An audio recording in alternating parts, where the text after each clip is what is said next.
Olá, Rafael. Eu me chamo Joaquim Jonathan. Eu tenho 53 anos. E há muito tempo, quando eu era criança por volta dos 8 ou 9 anos, a minha família e eu íamos regularmente à igreja na cidade onde nasci em Cartas Altas. Eu lembro-me que em várias ocasiões, ao término da missa, eu sempre me adiantava no caminho de volta para casa, pois a cidade era pequena e eu conhecia bem o trajeto. Vale dizer também que havia um caminho estreito perto da minha casa, cercado apenas por mato. E sempre que eu passava por esse caminho, eu sentia um frio na barriga. E talvez isso se devesse ao fato de que se contavam uma lenda do cão do inferno, um grande cão negro que aparece para pessoas no mato. E muitos acreditam nessa lenda, a tal ponto de que o simples ato de pensar nessas criaturas já chama a sua presença. Uma noite, após sair da igreja, muito tarde, por volta das 11 da noite, eu voltava tranquilamente para casa. Eu tinha me adiantado como de costume, mas ao passar pelo caminho estreito, algo me fez olhar para trás. Ao longe, eu distingui uma figura que parecia com um cachorro, com olhos vermelhos, sobressaindo na escuridão, me encarando fixamente. Eu fiquei tão assustado que comecei a chorar, o que alarmou a minha mãe, que vinha a alguns metros atrás de mim. Ela se assustou ao me ver no chão, chorando, pensando que eu tinha sido mordido por uma cobra. E embora, na verdade, eu nunca tenha contado a ela o que realmente vi. E para o meu azar, essa não foi a última vez que eu vi aquela criatura. Sempre que eu voltava tarde para casa, eu sentia a necessidade de me adiantar, mas ao mesmo tempo, um impulso mais forte me fazia olhar para trás. E lá estava ele, aquela figura escura cada vez mais próxima, e por algum motivo, por mais estranho que pareça, eu já não sentia mais medo. Até pensei que estava começando a me acostumar com a sua presença, mas como eu disse, isso foi o que pensei. Até que um dia, ele se aproximou demais. Era um animal grande, com a sua aparência magra, semelhante a um cachorro de rua, completamente negro, com olhos brilhantes e vermelhos que não precisavam de luz para brilhar. Fiquei paralisado olhando para aquela coisa, até que senti algo tentando me puxar para a mata. Só então eu gritei com todas as minhas forças. A minha mãe não demorou a chegar, e a minha mãe, assustada vendo a criatura que a fez paralisar de terror, ela começou a gritar o meu tio Dito, que era o seu irmão. E ela gritava: "Dito, o lobisomem quer levar o Joaquim!" O meu tio Dito, armado com o rifle do meu bisavô, ele saiu e disparou várias vezes em direção à criatura, que logo em seguida deu um urro estrondoso, mas o meu tio fez aquela coisa correr. E depois disso, a minha mãe me levou de volta à igreja, mas o padre José não estava. Então, o Frei Damião, assistente do padre José, ele me levou para uma sala aos fundos da igreja, onde realizaram várias limpezas e rituais em mim durante horas. O meu tio achou estranho o sumiço repentino do padre José, então ele foi armado até a sua casa e lá encontrou o padre. Ele estava com um ferimento de bala no ombro. O meu tio fez o padre confessar todas as maldades que estava fazendo com as crianças da vila. Então o padre assumiu e disse que não era intencional. Ele simplesmente ficava possuído por um demônio chamado Asmodeus, que em um certo ritual ele expulsou esse demônio de um garotinho, mas o demônio passou a possuir o padre. Ele se transformava naquela fera e passava a perseguir os garotos da igreja. Então, ele encantava os meninos na forma lupina, e quando eles se aproximavam, a criatura os devoravam. E isso só não aconteceu comigo porque a minha mãe e o meu tio chegaram a tempo. O meu tio, com muita raiva, mirou seu rifle para o padre e ameaçou atirar. Então o padre disse: "Homem, você não vai conseguir me matar com isso." E então o meu tio atirou várias vezes contra o padre e ele ficou ali caído. Então o meu tio foi até a delegacia e confessou o crime. Mas quando a polícia chegou lá, não havia nem sinal do padre e nem provas que condiziam com a história do meu tio.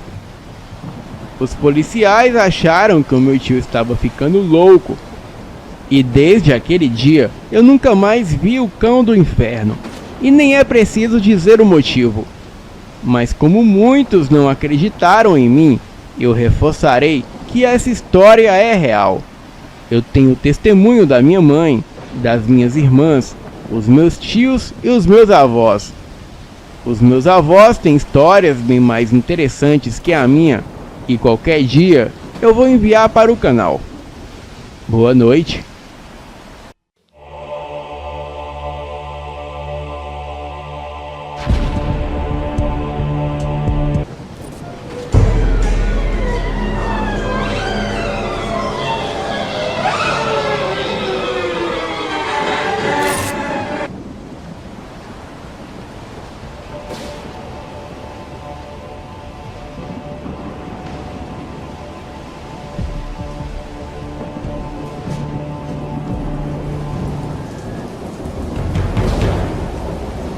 Olá, Rafael, boa noite. Eu me chamo Bruno, sou de Morro da Fumaça, Santa Catarina, e tenho 23 anos. E quando esse fato se iniciou, eu tinha 18 anos na época. Morro da Fumaça é um município calmo e tranquilo que fica ao sul do estado. A cidade é muito bela, tem várias florestas e muita região verde. Desde criança, eu tinha um amigo que se chamava Matheus e sempre fomos melhores amigos e fazíamos tudo juntos. Até que quando tínhamos 15 anos, a sua mãe morreu de um ataque cardíaco. Então, o seu pai vendeu a casa na cidade e foram morar em uma fazenda que era do seu falecido pai e avô do meu amigo Matheus. Bem, a nossa amizade não terminou aí, pois eu sempre ia para a fazenda passar o final de semana com o meu amigo. Até porque, como era área rural, ele não tinha amigos lá da idade dele. A fazenda ficava nos arredores de uma cidade vizinha, um local bastante ermo e à margem de uma rodovia federal. E no dia em que começou essa história, chegamos lá bem cedo, como de costume, pois quando ele vinha para a cidade com seu pai na sexta-feira, eu voltava com eles para a fazenda. A casa grande ficava um pouco distante da rodovia e não havia nada por perto, exceto a casa do caseiro, que ficava a algumas distâncias. E nesse dia ele não estava, tinha ido até a cidade. A casa grande era uma construção muito simples, com uma grande escadaria na frente, porque embaixo ficavam os aposentos, onde antigamente era a senzala. Essa parte tinha sido fechada com tijolos e ninguém entrava lá. Passamos o dia tomando banho de rio, brincando, tocando violão, mexendo com as vacas e nos aventurando por dentro do mato no terreno da fazenda. E do meio para o fim da tarde, voltamos para a casa grande para continuarmos as nossas conversas e brincadeiras. A casa consistia numa grande varanda que percorria a casa pela frente e pelos lados. Havia uma grande sala, um corredor e no final deste, uma enorme sala de jantar ladeada por 4 quartos, sendo 2 de cada lado. E no final ficava a cozinha. Não havia área de serviço, porque atrás da cozinha ficava um enorme galpão, onde o seu pai guardava a velharia e coisas como serra elétrica, carrinho de mão, cadeiras velhas, essas coisas. A fazenda ficava bem próximo à floresta, e sempre que eu ia para a sua casa, eu escutava sons estranhos vindo da floresta à noite, como gritos e até mesmo choro. E sempre que eu perguntava para o meu amigo, ele dizia não ouvir nada. Um certo dia que passei ali na fazenda com o meu amigo, era tarde da noite e ele dormia profundamente. Então, comecei a ouvir aqueles gritos esquisitos que pareciam de choro ou lamento, eu não sei explicar. Eu me levantei da cama e fui até a cozinha, pois o som vinha próximo daquele lugar. Ninguém estava acordado, pois não havia nenhuma luz acesa. E lá fora ainda estava bem escuro, pois como era inverno, e o inverno nessa cidade, à noite, fica mais escura que o normal. Tentei então acender a luz da cozinha, ainda ouvindo o som daquele choro.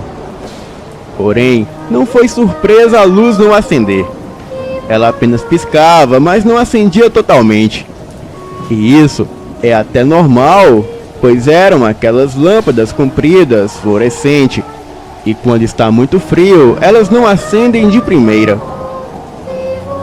E mesmo com a luz piscando, eu ainda estava ouvindo aquele barulho vindo lá de fora.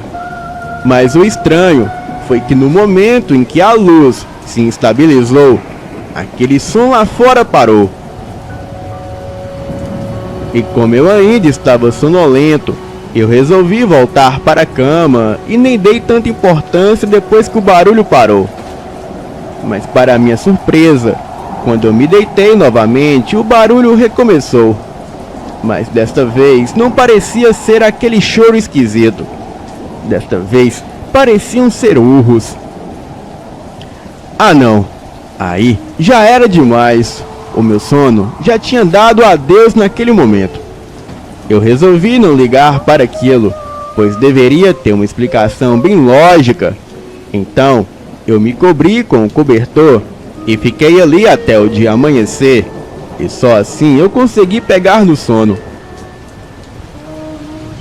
Comentei o fato com o Matheus na manhã seguinte, mas ele pareceu não se importar. Então, o resto do dia se passou normal, e no domingo eu voltei para a minha cidade. E no outro final de semana, quando eu voltei para a fazenda do meu amigo, ele me disse que algo estava acontecendo em sua casa, e que tudo que eu tinha presenciado antes, como os barulhos vindo da floresta, era tudo real. Ele apenas fingia não ouvir, porque ele acreditava que se não notasse, aquilo ia embora. Mas acontece que tudo aquilo ficou pior.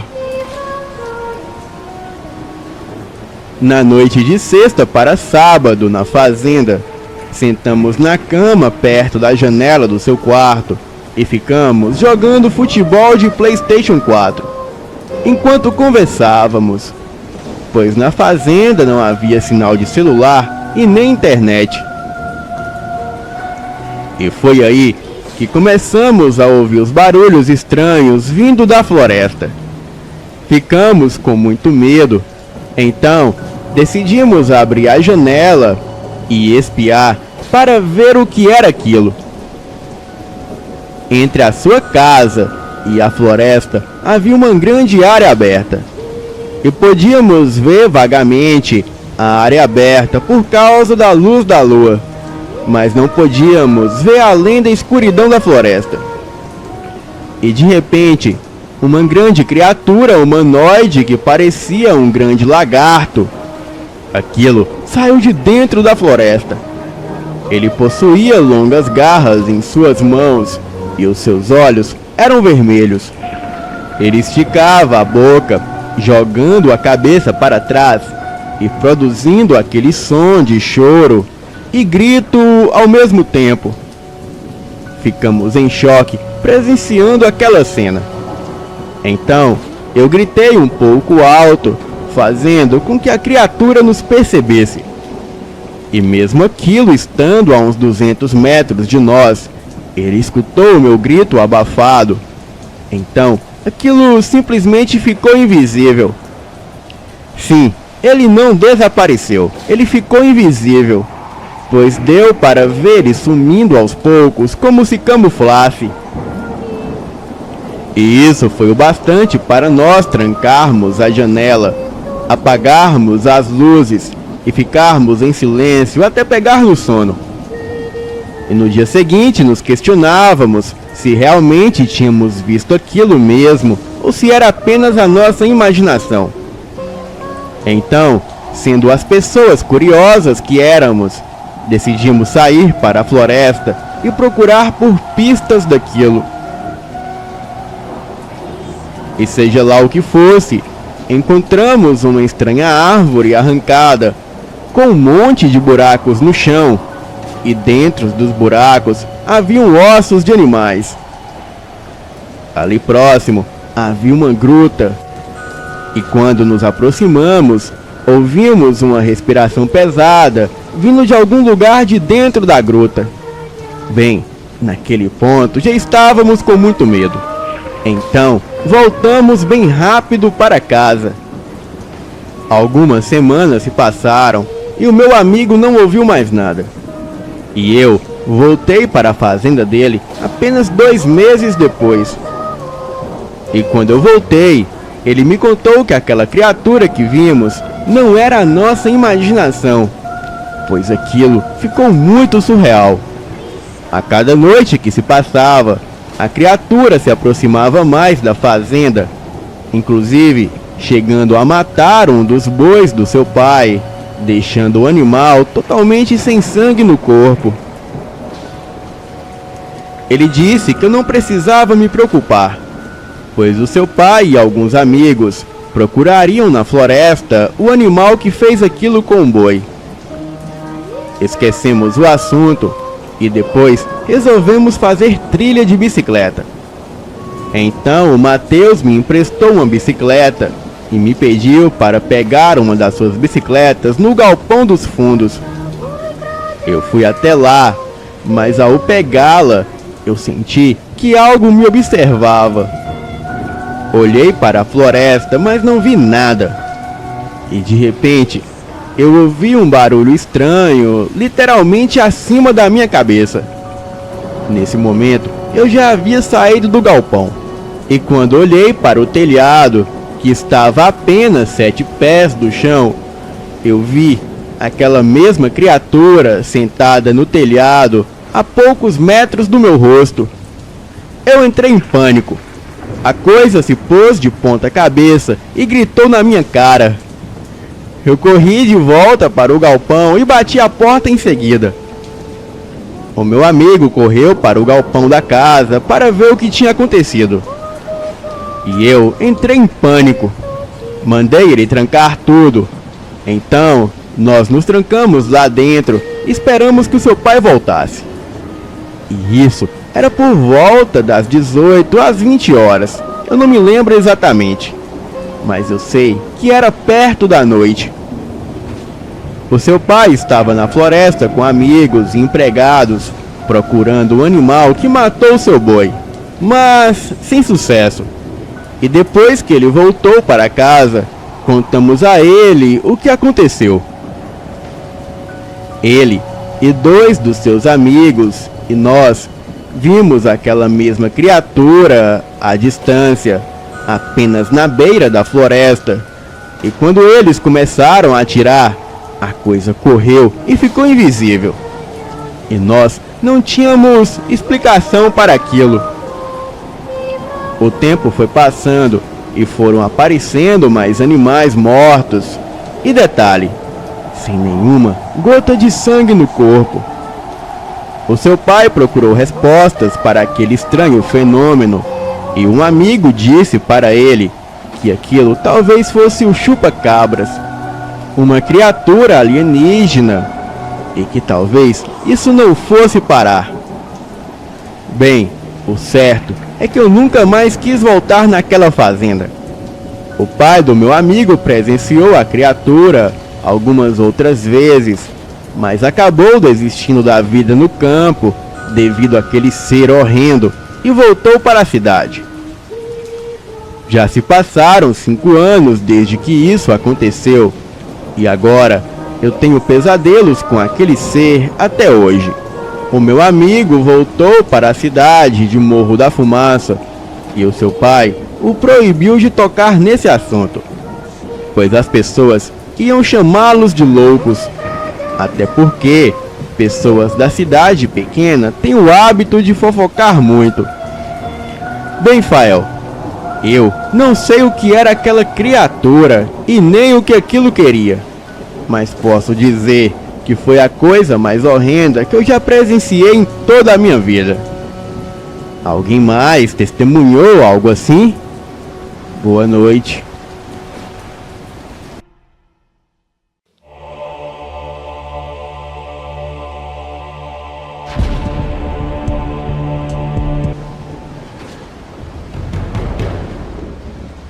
Tudo começou em uma noite que estava muito quente e escura.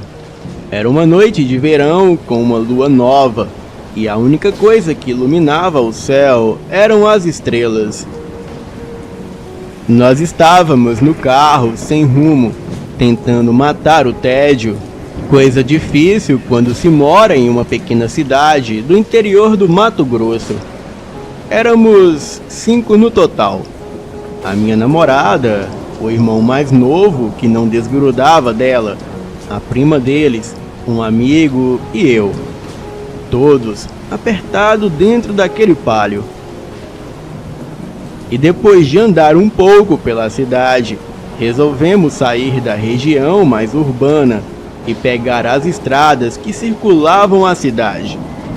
E depois de um tempo, já estávamos em uma estrada de terra completamente escura, sem postes ou identificação nenhuma.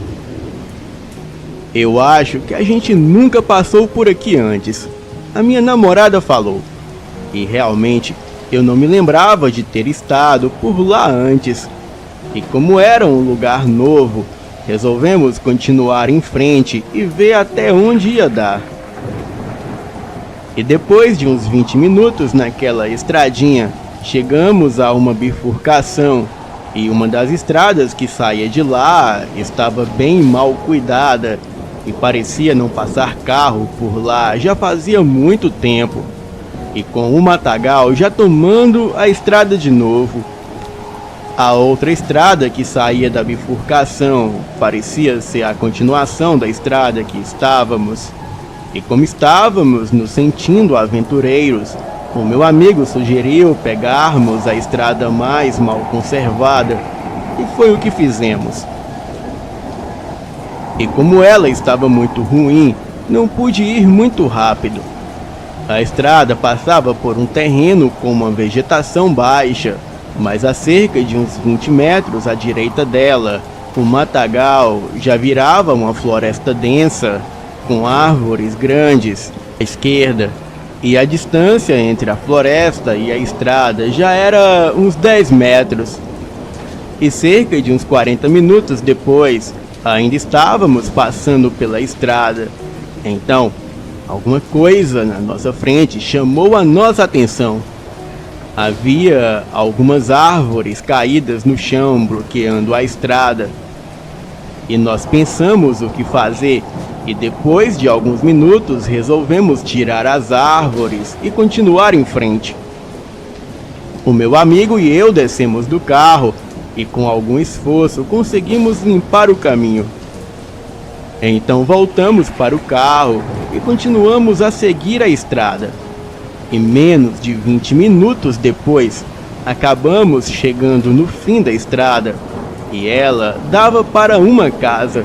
Era um casarão de fazenda que ficava perto da floresta e também ali perto passava o rio Xingu. Um casarão que ficava em um lindo vale. Nós achamos estranho ter uma casa daquelas ali, tão longe da cidade e quase escondida no meio do mato. O vizinho mais próximo que havíamos avistado daquela casa ficava a cerca de 5 quilômetros. Bem, era uma linda casa de fazenda. Tinha 2 andares, um monte de janelas espalhadas por toda a fachada. Contamos 8 embaixo e 9 janelas no andar de cima. A porta de entrada era imensa, com os degraus de pedra na frente, assim como os batentes. A casa estava completamente acabada e as janelas pareciam estar podres. E já que tínhamos tido tanto trabalho para chegar lá, resolvemos dar uma olhada dentro da casa. Só que como não tínhamos uma lanterna, deixamos o carro apontando para as janelas e assim eu liguei o farol alto. E apesar da aparência de podridão, a porta era bem sólida e pesada e estava muito bem trancada. E o jeito foi tentar uma das janelas. E sem muito esforço, conseguimos abrir uma que quase desmanchou quando puxamos.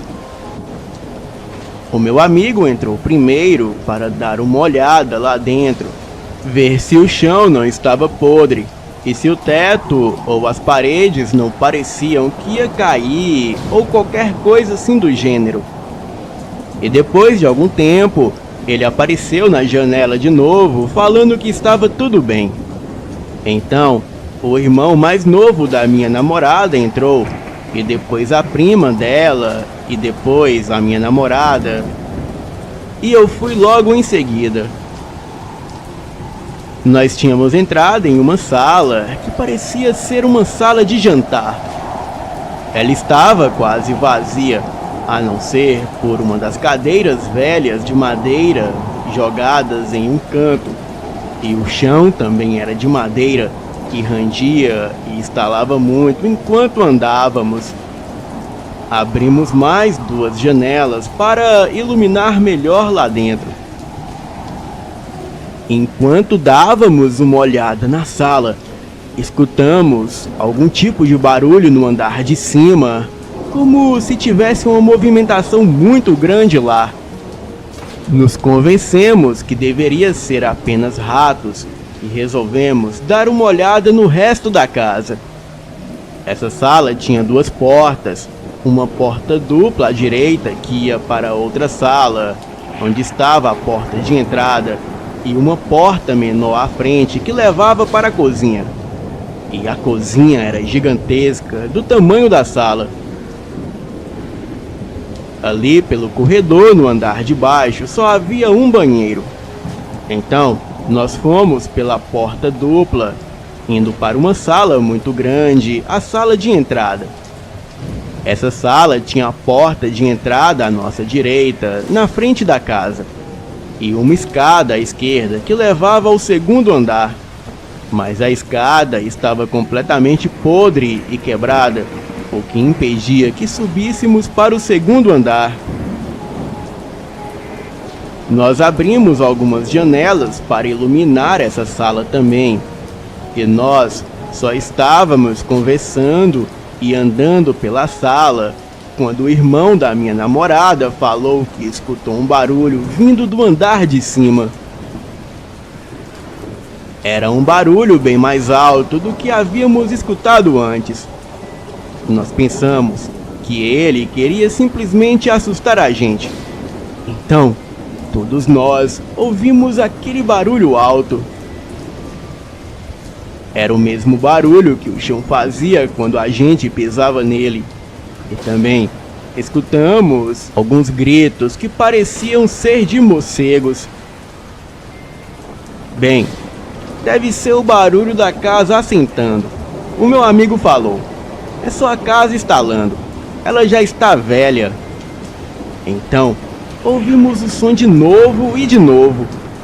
E pareciam passos em algum lugar lá de cima. E não dava para dizer direito de onde vinham. Então todos, menos a prima da minha namorada, nos aproximamos da escada para tentar ver se conseguia ouvir alguma coisa lá de cima. Então ouvimos o som de novo e 3 passos e de repente parou. O irmão da minha namorada falou: "Será que tem alguém lá em cima?" Mas ninguém respondeu. Então nós ouvimos um grito estridente, mas não estava vindo lá de cima, e sim da janela. Era a prima da minha namorada. Enquanto nós fomos ver a escada, ela ficou na janela olhando lá fora. Ela veio correndo na nossa direção e começou a falar que tinha alguém do lado do carro. E quando ela falou isso, eu senti o meu sangue esfriar e todos os pelos do meu corpo se arrepiarem. A minha namorada grudou em mim e tremia toda. "Você tem certeza que você viu alguém do lado do carro?" O meu amigo perguntou. "Tenho sim, eu vi." Eu não vi de onde veio, mas estava parado do lado da porta do passageiro. Ninguém estava com a mínima coragem de ir ver se realmente tinha alguém lá fora. Então, as luzes do farol começaram a ficar fracas. "O que é isso? O que está acontecendo?" O irmão da minha namorada perguntou. "Acho que a bateria do carro está acabando." Eu respondi. A minha namorada começou a apertar a minha mão e a chorar, falando que aquilo não era hora para a bateria do carro acabar. E nós todos estávamos com muito medo. Alguns segundos depois, a luz do farol do carro apagou completamente e nós 5 ficamos no mais completo silêncio. Então, o meu amigo logo falou: "Alguém vai ter que ir lá no carro ver o que aconteceu, ou pelo menos ligar ele." Claro que esse alguém era eu. E algum tempo depois, eu resolvi que não tinha outro jeito, e eu ia ter que ir lá fora mesmo no escuro. Eu falei que eu ia, e que era para eles ficarem onde estavam. Eu tentei fazer o mínimo de barulho possível até chegar na janela. E mesmo com os olhos acostumados com a escuridão, eu não conseguia ver nada. Só uma sombra mais escura que eu esperava ser o carro, e só o carro. Eu pulei a janela e fui devagar, segurando a chave do carro. E quando eu cheguei no carro, eu abri a porta e a luz interna logo acendeu. Eu achei isso estranho, já que se a bateria tivesse acabado, a luz de dentro do carro não acenderia. Então, eu vi que o farol estava desligado, e foi aí que eu senti aquele arrepio subir a coluna de novo. E apesar do carro estar destrancado, nós não ouvimos a porta abrir ou fechar. E como é que alguém ia conseguir desligar o farol sem abrir a porta? E por que ao invés do farol simplesmente apagar, ele foi ficando fraco até apagar? Eu acendi o farol e antes que eu pudesse pensar no que estava acontecendo, o resto do pessoal saiu voando pela janela da casa, berrando de pavor. A minha namorada e o irmão dela estavam chorando, e a prima deles estavam com uma cara de completo pavor, e o meu amigo estava mais branco que uma vela. Eles praticamente se jogaram para dentro do carro e começaram a gritar para eu trancar as portas e ir embora dali. E sem entender nada, mas já completamente apavorado, foi exatamente o que eu fiz. E foi um alívio quando o carro pegou de primeira. Eu fiz a volta e disparamos pela estrada de terra de novo. Eu perguntava o que tinha acontecido mas a minha namorada só estava tentando acalmar o irmão dela, que estava chorando, assim como ela. A prima deles estava muda e o meu amigo só falava para eu não parar, para continuar em frente. E quando todos já estavam começando a ficar mais calmos de novo, a minha namorada e o irmão dela já haviam parado de chorar. A prima deles já estava falando e ela só falava que estava melhor e mais nada. Eu virei para o meu amigo que estava no banco de trás e perguntei o que tinha acontecido. E quando eu estava olhando para trás, a minha namorada, que estava no banco do meu lado, ela berrou para que eu parasse o carro. E com um susto, eu sentei o pé no freio. O carro derrapou um pouco, mas logo parou. E todo mundo dentro dele voou para frente. E quando nos arrumamos dentro do carro de novo, eu olhei para minha namorada e perguntei o que era. Então, eu vi que ela estava chorando novamente e apontando o dedo para frente. A mão dela tremia. Então eu vi o que era. A estrada estava cheia de árvores de novo, tampando o caminho. Vocês não tinham tirado as árvores do caminho? A prima da minha namorada perguntou. Eu falei que sim, que a gente tinha tirado. E isso foi o suficiente para o irmão da minha namorada começar a chorar novamente. Eu comecei a olhar em volta para ver se eu via alguém ou alguma coisa.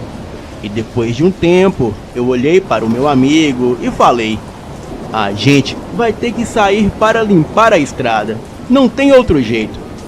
Ele falou para eu passar por cima das árvores mesmo. Mas se eu fosse com tudo, o carro ia bater nos troncos, ou ia ficar preso e a gente não sai, ou iria furar os pneus, ou pode acontecer de arrebentar alguma coisa e a gente também não vai sair daqui. A única opção é a gente limpar a estrada. E depois de um tempo, em silêncio, ele concordou. Nós dois saímos e fomos em direção às árvores tombadas no chão. A minha namorada fechou a porta do carro e as trancou. E ainda por cima, com as chaves lá dentro. Legal ela, né? Dessa vez, tinha muito mais árvores do que antes. E com muito cuidado e prestando atenção em tudo em volta, nós começamos a arrastar as árvores para fora do caminho. E quando finalmente limpamos o caminho, olhamos um para o outro, com um olhar no rosto que dizia: vamos embora daqui. E quando estávamos voltando para o carro, nós ouvimos um barulho no mato. Nós paramos no lugar e olhamos à nossa esquerda, e não dava para ver nada, ainda mais com o farol do carro na nossa cara. Então, de repente, escutamos fortes bater de asas, como se fosse um pássaro muito grande voando de onde o barulho estava vindo. E isso foi o suficiente para nós dispararmos em direção ao carro. E o pior foi que quando chegamos lá, ninguém queria abrir a porta para a gente. A gente ficou batendo na janela, mas a minha namorada, que estava lá dentro do carro, perto da chave, ela só estava chorando e berrando. Eu e o meu amigo já estávamos quase entrando em pânico. Ele já estava procurando uma pedra para quebrar a janela para entrar no carro, quando a prima da minha namorada finalmente destrancou a porta. O meu amigo entrou pela porta do motorista mesmo e se jogou no banco de trás, e eu fui atrás dele. Eu mal sentei no banco e já meti o pé no acelerador, e a porta fechou com o carro disparando. Mas apesar da velocidade com que a gente saiu, nós ainda conseguimos ver, saindo do meio do mato, alguma coisa monstruosa e muito grande, que tinha a aparência de um cachorro, mas com um formato humano. Aquilo era muito alto e parecia ter mais de 2 metros de altura. A minha namorada e a corajosa família dela se desesperaram quando viram aquilo. Começaram a chorar feito bebê assustado. E desde aquele ponto até chegar na estrada de terra, eu não diminuí a velocidade. Estava indo com o pé no fundo. O carro estava pulando mais do que boi bravo, e naquela estrada esburacada e mal conservada. E quando chegamos na estrada de terra melhor conservada, eu entrei com tudo e também não diminuí a velocidade. E chegando na estrada de asfalto, já estávamos um pouco mais calmos e eu finalmente relaxei o pé no acelerador. E ninguém falou nada até chegarmos na cidade. E quando chegamos, fomos direto para a casa da minha namorada e os pais dela tinham saído. E enquanto ela, o irmão dela e a prima deles estavam na casa, eu puxei o meu amigo para o canto e perguntei o que tinha acontecido dentro da casa para eles saírem correndo daquele jeito. Ele falou que quando eu estava lá fora no carro, eles ouviram mais alguns passos no andar de cima e eles ficaram prestando atenção se conseguiam descobrir o que era. E quando de repente veio um som do topo da escada, de como se alguém estivesse segurando a respiração e soltando de repente. Ele falou que depois disso veio um cheiro de podridão, como se tivesse algum bicho morto lá há mais de uma semana. O barulho daquela respiração estranha já tinha assustado eles o suficiente para saírem correndo. Mas bem nessa hora, eu liguei os faróis do carro. Então, eles viram um pássaro gigante com a cabeça de uma velha e cabelos desgrenhados saindo da cozinha. E aquele bicho andava torto e envergado. Mas parece que quando eu liguei o farol do carro, a luz assustou aquela criatura, porque aquilo voltou para a cozinha na hora. E foi aí que eles entraram em pânico e saíram correndo.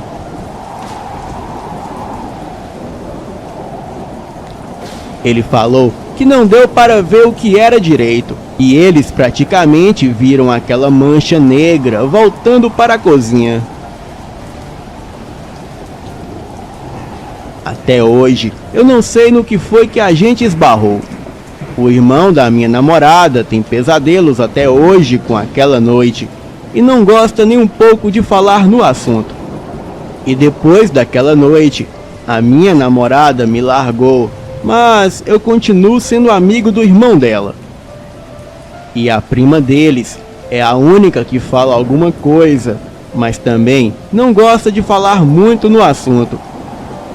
Eu sei que além do susto todo que a gente tomou, a suspensão do meu carro ficou completamente arruinada depois da nossa fuga. E eu tive que mandar refazer ela toda. Eu nunca mais voltei para aquele lugar e nunca mais quero voltar.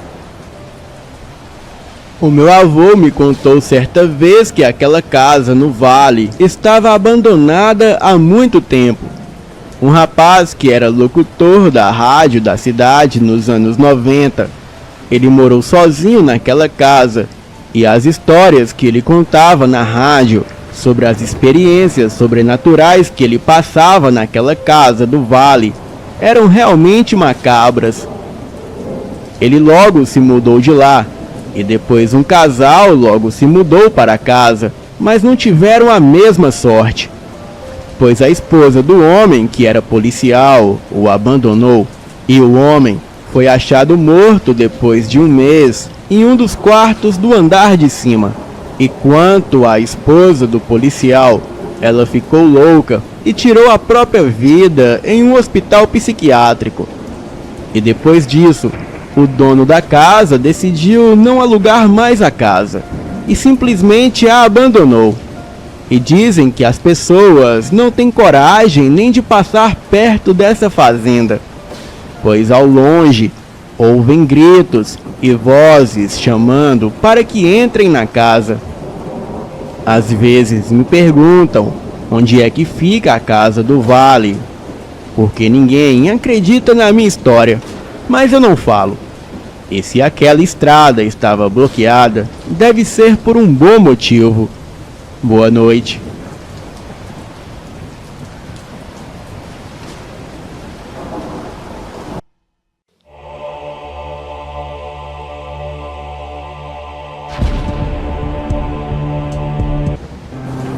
Olá a todos do canal, eu me chamo Bruno, tenho 83 anos e o que eu vou contar aqui é sobre todo o pesadelo que eu vivi na fazenda Roanoke, pois quando assisti o último relato do canal, tudo me veio como um flash na minha cabeça.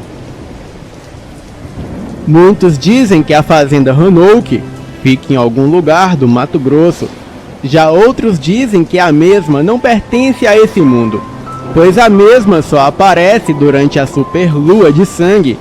Então, se você não escapar de lá no período da lua sangrenta, você ficará preso na fazenda pelo resto de sua vida. No início dos anos 80, eu era casado e tinha 2 filhos, 2 garotos gêmeos de 11 anos e uma linda esposa. Morávamos no sul do Mato Grosso, na fazenda Labaredas.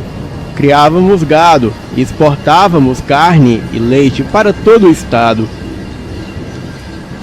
E durante um período de seca, em 1981, o gado começou a morrer e foi um período muito difícil de suportar, pois por atraso no pagamento, muitos trabalhadores deixaram a fazenda e muitos empresários fizeram ofertas para comprarem a fazenda Labaredas a preço de banana. Recusei-me a vender e tranquilizei a minha esposa Soraya. Eu disse a ela que essa fase ruim logo passaria. E poucas semanas depois, um empresário chamado Alonso apareceu com uma proposta um pouco melhor que as anteriores. E desta vez, de fato, eu fiquei tentado a vender a fazenda. Então pedi a ele um dia para pensar na oferta. E naquela mesma noite, eu cheguei a um consenso com a minha esposa que o melhor seria vender a fazenda, pois as perdas poderiam serem maiores e o valor cair ainda mais. Bem, na manhã seguinte, um homem veio até a minha porta. Eu acreditei que era o Alonso, mas era um outro senhor. Esse não parecia um empresário, e sim um fazendeiro. Ele me advertiu que eu faria um péssimo negócio vendendo a fazenda Labaredas, pois essas pessoas ficam como urubu esperando a calamidade assolar a fazenda para eles comprarem a preço de banana. E depois, quando o período da seca passar e tudo se reestruturar, as fazendas passam a valerem 50 vezes mais do que o valor que foi comprado. Esse fazendeiro se chamava Patrício. Ele me fez uma contraproposta, na qual eu trocaria a minha fazenda pela fazenda dele, e ele ainda me voltaria a mesma quantidade em dinheiro oferecida pelo Alonso. Não pensei 2 vezes em aceitar. Bem, eu nunca tinha visto a fazenda do Patrício, mas somente pelo fato dele cobrir a proposta do Alonso, eu desfiz o negócio com Alonso e, sem pensar muito, eu fechei negócio com Patrício. Então, naquela mesma manhã, fomos conhecer a nossa nova fazenda, a fazenda Roanoke, a qual ficava pouco mais de 110 quilômetros de onde morávamos. Bem, seguimos estrada adentro e a um certo ponto da estrada principal, algo inusitado aconteceu. Era por volta de 15 horas, mas a uns 50 metros à frente de onde ficava a placa indicando a fazenda. Parecia que ia escurecendo aos poucos. Estávamos na caminhonete, Patrício na direção, eu no banco do passageiro e atrás a minha esposa e os 2 garotos. Perguntei Patrício por que estava ficando escuro. Ele disse que poderia ser um eclipse. Achei estranho, mas entramos à direita e pegamos um longo caminho de terra, cercado pela vegetação alta que não parecia ser típica da região. E depois de alguns quilômetros por aquela estradinha, nos deparamos com um tronco de árvore bloqueando o caminho. Então Patrício parou a caminhonete e eu fui até o banco de trás conversar com a minha família. E o Patrício foi em direção às árvores para tirar a água do joelho. Pedi que a minha família esperasse um pouco. Queríamos remover aquele tronco de árvore caído ali bloqueando a passagem. E foi aí que a minha esposa perguntou: "Que tronco?" Quando olhei de volta, não havia nenhum tronco de árvore. Eu perguntei ao Patrício o que aconteceu, mas ele dizia que só parou para tirar a água do joelho e que não havia nenhum tronco de árvore bloqueando a estrada. Achei que estava ficando louco, mas continuamos até chegar à fazenda Hanoke. A fazenda era muito grande e linda. Havia o caseiro que morava com a sua família em uma casa dentro da fazenda, e no casarão principal, onde eu e a minha família moraríamos. Bem, lá estava tudo empoeirado. Parecia que ninguém pisava o pé ali há décadas, e isso foi confirmado pelo Patrício. Não havia vizinhos por perto, nem comércio, rodovia, não havia nada, e também o local era de difícil acesso. A fazenda ficava em um lugar bem alto. O vento uivava a todo momento, principalmente à noite. O frio era intenso, e mesmo com sol ou dentro de casa, o frio era sempre constante. Bem, nem parecia que estávamos no Mato Grosso. Pelo menos era o que eu pensava. Os dois garotos, que eram filhos do caseiro, eles eram do tipo calados. Não eram de falar muito e sempre gesticulavam um para o outro ou faziam sinais. Bem, sinais esses que nem eu e nem a minha esposa entendia nada. Eu achava o lugar um tanto que bizarro, mas o caseiro e a sua esposa sempre contavam causos de assombrações por aquelas bandas. Mas como a minha esposa morria de medo, eu sempre ficava com ela ali no alpendre da fazenda, escutando esses causos e a fazendo companhia. Bem, eu costumava chegar do trabalho sempre por volta das 19 horas. Mas certa vez, estava a família do caseiro e eu no alpendre da casa, conversando. Então, ouvimos a porteira se abrir e escutamos ela se fechar, e em seguida, o trotar de vários cavalos. Eu achei que poderia ser o Patrício, pois ele morava em uma fazenda, digamos, perto dali. Observei atentamente, mas nada dele aparecer. Esperamos mais um pouco e nada, até que todo o barulho cessou. O caseiro e seus filhos foram até a porteira, mas a mesma estava fechada e não havia ninguém, nem cavalo, nem nada. E como estava escuro, não podemos ver direito, mas os barulhos eram nítidos. Os filhos do caseiro eram dois meninos da mesma idade dos meus, mas eram crianças estranhas, do tipo estranhas mesmo, que quando você aparecia, eles paravam o que estavam fazendo, te encarava e depois se entreolhavam e corriam.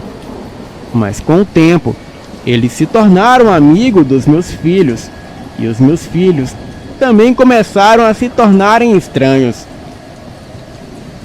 E durante um tempo, a minha irmã saiu de casa e veio morar com nós na fazenda. Conta ela que certo dia, era uma sexta-feira de lua vermelha, e então ela estava lá fora na fazenda recolhendo os cavalos no curral.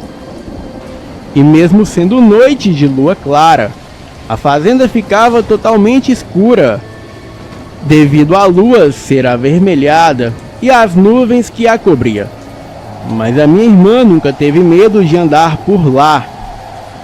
pois ali era uma região um tanto segura. E nesse dia, depois dela andar metade do caminho para o curral, ela notou que a cruz, no alto da igrejinha que ficava ali mesmo na fazenda, estava de cabeça para baixo. Ninguém sabe quem foi o autor, mas não era obra desse mundo. Mas o certo é que sempre que ela se aproximava da igrejinha, a temperatura caía e fazia mais frio que o normal. Bem, ela então olhou para a floresta que ficava ao lado da fazenda e atrás daquela igrejinha, e foi onde ela viu umas crianças brincando com algo que parecia ser um jumento. Ela então notou que eles não estavam brincando com aquele animal, e sim o maltratando. O jumento relinchava, enquanto as crianças jogavam pedras e chutavam ele. Ela achou estranho aqueles garotos ali, naquela hora da noite, mas resolveu ir até lá e dar um fim naquilo. Ela gritou para os meninos deixarem o jumento em paz. Então os 3 garotos que estavam lá pararam e olharam para ela. E ela disse: "É vocês 3, parem com isso, isso é uma covardia."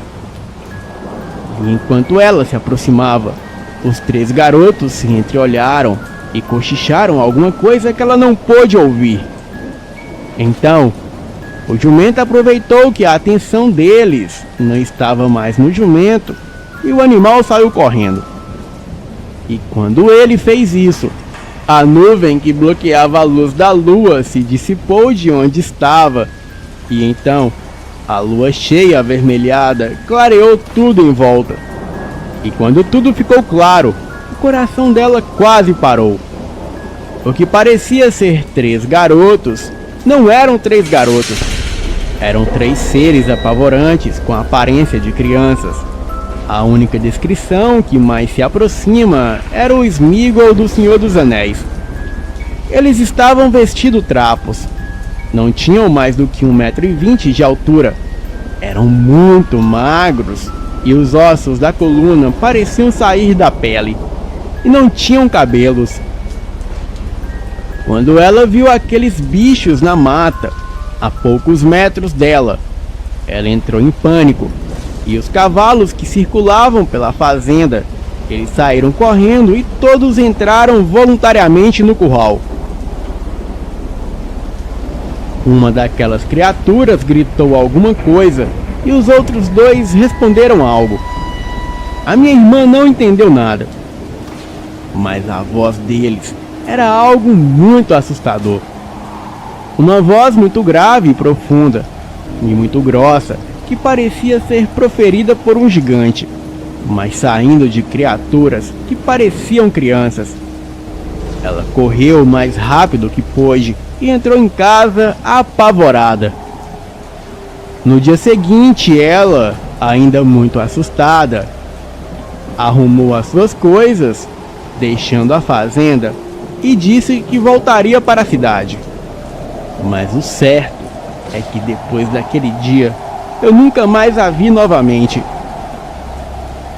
Certa vez, quanto à minha esposa, que todos os dias ela ouvia eu a chamar pelo lado de fora da casa, mas sempre que ela ia ver não era ninguém. Então, um certo dia, ela tomou um banho e foi deitar no nosso quarto e acabou pegando no sono. Isso, enquanto eu e as crianças ouvíamos rádio na sala. O quarto era grande e tinha mais ou menos 10 metros por 15. Tinha uma cama de casal enorme, uma janela, uma penteadeira e um armário. Não tinha muitos móveis, ou seja, ninguém se perderia em um quarto daquele. Mas algo de estranho aconteceu na hora em que ela cochilou. Quando ela acordou e decidiu se levantar, era como se ali não fosse mais o quarto. Estava tudo escuro. Ela não enxergava nada. Foi passando a mão pela parede para tentar encontrar um interruptor e não o achou. Tentou encontrar a prateleira para pegar algumas velas e acender, mas a mesma não estava lá. O seu desespero foi ainda maior quando ela tentou encontrar o armário e não encontrou, pois ele ocupa meia parede do quarto, e era como se o quarto tivesse ficado sem portas e sem objetos. Ela passou a mão pelas 4 paredes do quarto, mas as mesmas parecia que não tinham fim, e nem sinal da porta, nem armário, nem interruptor, e nem janela, nem prateleira e nem nada. Ela não sabia onde estava pisando, pois não parecia o piso do quarto, e sim um piso cheio de buracos. Ela teve a impressão de seguir por um extenso corredor e andar por mais de 500 metros sem achar o fim, e nem as paredes ela conseguia mais tocar. Isso durou mais ou menos umas 10 horas, e ela gritava para mim que estava na sala com os meninos, mas nós não escutávamos. Bem, quando ela finalmente conseguiu sair dali, ela contou uma história muito esquisita. Disse que ficou presa naquela escuridão sem fim por quase 10 horas. Porém, não havia se passado nem sequer uma hora desde que ela entrou no quarto. A minha esposa estava enlouquecendo, então decidi que iríamos embora da fazenda Hanoke.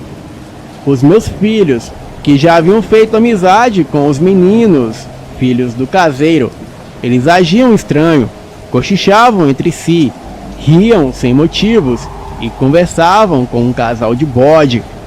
Eu achei que era coisa de criança, até a minha esposa acordar apavorada certa noite. Ela perguntava incessantemente onde estavam os nossos filhos. Eu pedi calma e disse que eles estavam dormindo. Então, eu fui até o quarto deles para mostrar a ela que eles dormiam tranquilamente, mas não foi o que aconteceu. As crianças não estavam no quarto. A minha esposa disse que sonhou que o caseiro e a sua esposa era o casal de bode que os nossos filhos conversavam sempre, e que eles haviam raptado os nossos garotos. Eram quase 2 da manhã, a lua vermelha iluminava o céu. Saímos atrás das crianças, mas sem sucesso. Então peguei a caminhonete e fomos até Sinop, que era a cidade mais próxima, comunicar à polícia. E enquanto seguíamos pela estradinha de terra que levava para fora da fazenda, aquele maldito tronco de árvore estava ali bloqueando a estrada. Tivemos que descer para remover aquele tronco, mas enquanto fazíamos isso, vimos várias pessoas com tochas nas mãos saírem do mato e se aproximarem. Todos usavam um manto negro e pareciam serem pessoas velhas. Assim que removemos o tronco, eu consegui entrar rapidamente no carro, mas infelizmente eles puxaram a minha esposa no momento que ela entrou no carro. Eu fui um covarde. Ainda com a porta aberta, eu acelerei a caminhonete e consegui sair dali. Cheguei a Sinop, avisei a polícia, mas eles fizeram pouco caso de tudo. Então, 2 dias depois do ocorrido, eu reuni todos os meus antigos capatazes da minha antiga fazenda Labaredas, pois apesar de não trabalharem mais para mim, todos eram meus amigos, e combinamos de voltarmos armados para a fazenda Hanoke. Éramos 7 homens armados até os dentes. Voltamos em 2 caminhonetes e estávamos decididos a resgatar a minha família e exterminar qualquer um que cruzasse o nosso caminho. Bem, Fael, o desfecho dessa história eu trarei na segunda parte desse relato. Boa noite.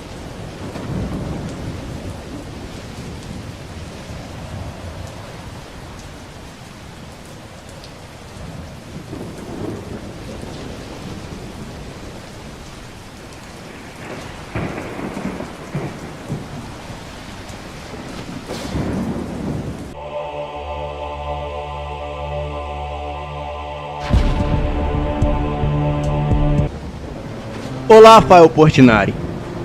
O que quero relatar hoje é algo surreal, que ocorreu comigo há muito tempo.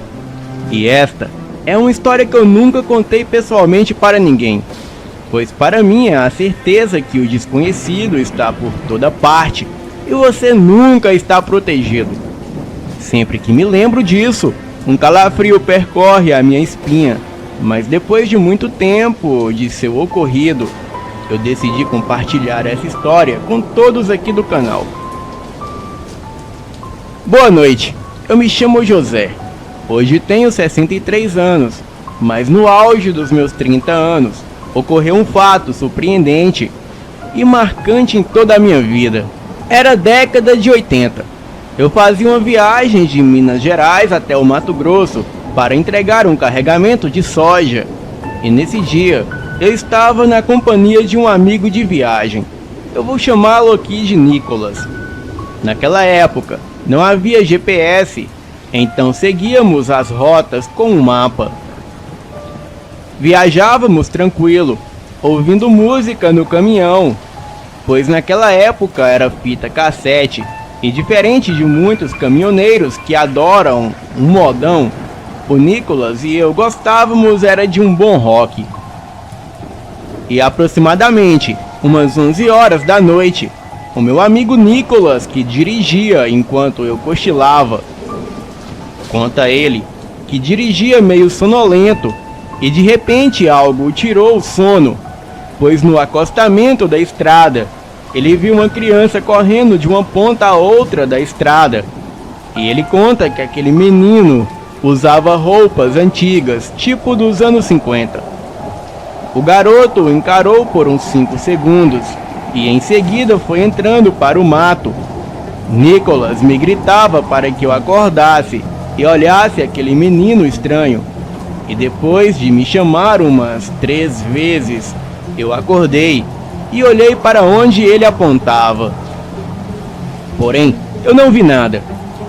Ele começou a me contar o que viu, e não se passou nem 2 minutos, e do nada, a estrada principal desapareceu. Não víamos mais o asfalto e nem nada ao redor, e o céu estava completamente umbreu. O farol iluminava o nada, pois não existia nada à nossa frente. Era tudo escuridão, e obviamente tivemos que parar o caminhão. Porém, algo curioso era que quando pegávamos a lanterna, continuávamos não vendo nada à nossa frente. Porém, atrás do caminhão víamos tudo normal. O asfalto, a vegetação em volta e até a lua, que curiosamente era vermelha no céu.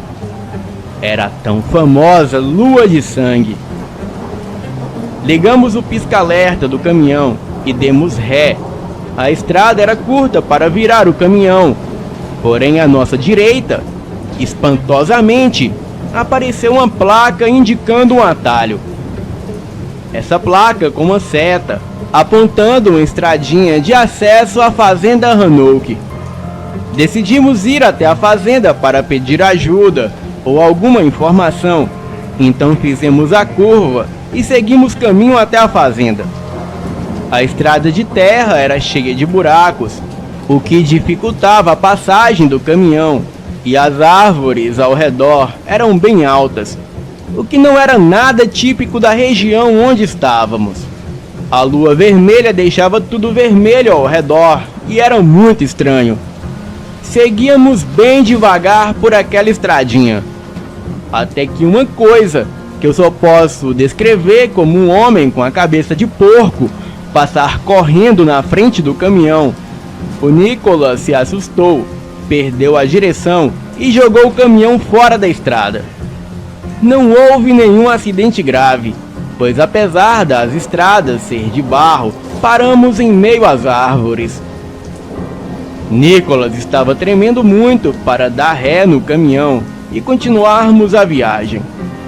Então eu disse que ficaríamos ali e seguiríamos quando o dia amanhecesse. Nessa hora, aquele homem com cabeça de porco passou na mata a uns 5 metros do farol do caminhão mas aquilo não olhava diretamente para o caminhão. Apenas seguia o seu caminho até desaparecer entre as árvores.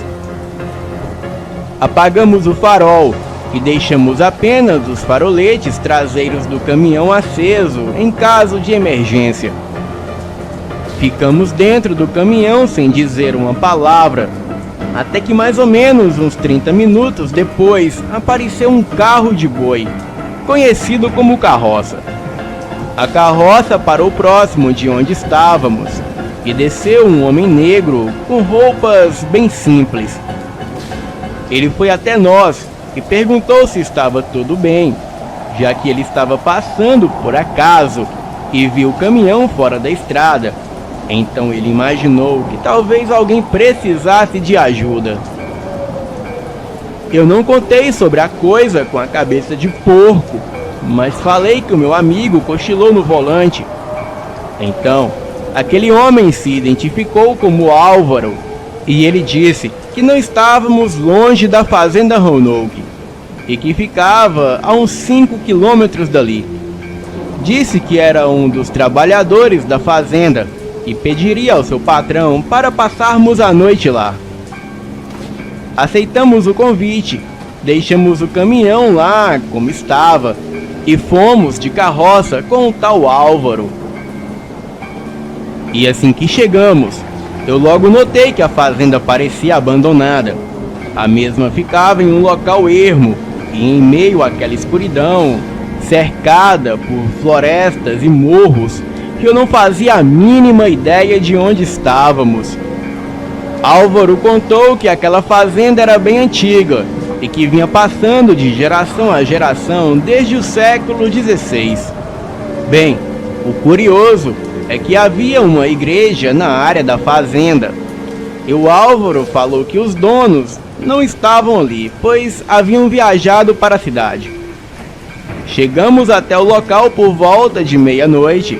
Nos alojamos no casarão principal, que era enorme, estilo colonial. O Álvaro preparou algo para comer, então comemos uma refeição e fomos dormir. Nicolas e eu ficamos no mesmo quarto, pois não queríamos abusar da boa vontade daquele homem. O casarão deveria ter em média de 8 quartos, 4 no andar de baixo e 4 no andar de cima. A sala era gigantesca, tinha a cozinha que também era muito grande. Os banheiros ficavam na parte de fora do casarão, mas pelo chão ser de madeira, deu para perceber que havia um porão, ou talvez um subsolo, onde ficavam os escravos. E também havia um enorme alpendre, uma varanda e até um sótão. Aquela casa por si só era muito assustadora, e naquela noite eu estava inquieto. Eu sentia uma sensação ruim e não conseguia dormir, até que uma forte batida no final do corredor que levava a uma espécie de depósito me chamou a atenção. Nós estávamos em um dos quartos da parte de cima. Meio relutante e com muito medo, eu fui até onde achei que vinha o barulho. Retirei umas caixas de papelão empilhadas e alguns quadros antigos e descobri uma pequena porta de uns 60 centímetros. Voltei ao quarto onde estava e peguei a lanterna que sempre carregava comigo. Percorri o corredor e abri a portinha na base do piso empoeirado e coloquei a luz para enxergar. Naquele lugar existia uma escada que levava ainda mais ao subsolo. Eu não pude ver direito, pois acredito ser uma escada com muitos degraus. Mas ao olhar para baixo, eu esqueci de olhar o que havia acima de minha cabeça. E foi quando uma batida em minha nuca me fez soltar a lanterna. O medo e o susto foi enorme. Eu soltei um grito de pavor por ter sido pego de surpresa. Eu corri de volta para o quarto e acordei o Nicolas e disse a ele o ocorrido e fomos até o local verificar.